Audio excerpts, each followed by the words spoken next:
তো বন্ধুরা সবাই এরকম পাগলের মতো করছে কেন?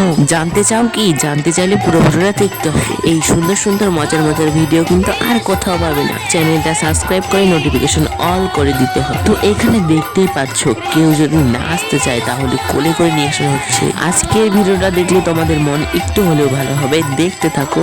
আজকে আমাদের পাড়ায় কি হচ্ছে? হোলি তো নয়, কারণ ভিডিওটা কয়েকদিন আগেই চলে এসেছে। জানি তোমরা কেউ বলতে পারবে না। আচ্ছা ঠিক আছে, ভিডিওটা পুরোটা দেখলে অবশ্যই জানতে পারবে। আর এরা ঠাকুর নিয়েই বা কই যাচ্ছে?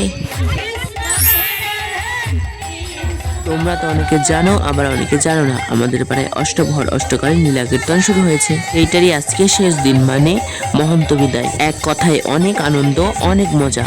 এই মজার কিছু মুহূর্ত তোমাদের সঙ্গে তুলে ধরলাম। ভিডিওতে আমরা কাদামেটি খেলেছি, অনেক মানুষের বাড়ি গিয়েছি, সেই বাড়িতে গিয়েও কাদামেটি খেলেছি।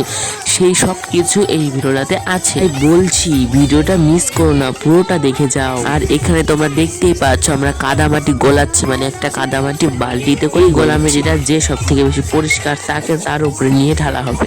অবশেষে একজনকে পেয়েও গেছি আমরা ঢালার জন্য। আর এখন আমরা নগর কীর্তনে বেরোবো, মানে ঠাকুর মাথায় নিয়ে সবার বাড়িতে ঘুরবো আর তাদের বাড়িতে একদম পুরো মজা করবো। তো বন্ধুরা অবশেষে একটা বাড়িতে আমরা চলে এসেছি। তারপরে দেখতে পাচ্ছ কিভাবে কাদামাটি খেলা হচ্ছে। কাদার মধ্যে এক একজন আরেকজনকে টানা টানি, কি আর বলবো। আর এখনো পর্যন্ত যারা আমার এই ভিডিওটা দেখছো তাদেরকে জানাই অসংখ্য ধন্যবাদ। আর তোমরা এরকমই মজার ভিডিও পেতে চ্যানেলটাকে সাবস্ক্রাইব করে নোটিফিকেশন অন করে যাও। আর ভিডিওটাতে লাইক দিতে একদমই ভুলো না।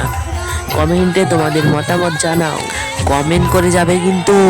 আর তোমাদের কাদের বাড়ির সামনে অষ্টবহর অষ্টকালে লীলা কীর্তন হয় তোমরা অবশ্যই কমেন্ট করে জানাবে। আমার ভিডিওটা তোমাদের কেমন লাগলো সেটাও অবশ্যই কমেন্ট করে জানিও। তোমাদের পাড়ার মহন্ত বিদায় কিরকম করে হয়, নগর কীর্তন হয় নাকি এরকম তোমরা কাদামাটি খেলো নাকি, সেগুলো অবশ্যই জানিও। আর হোলির জন্য শুভকামনা রইল, সবাই খুব সুন্দর করে হোলি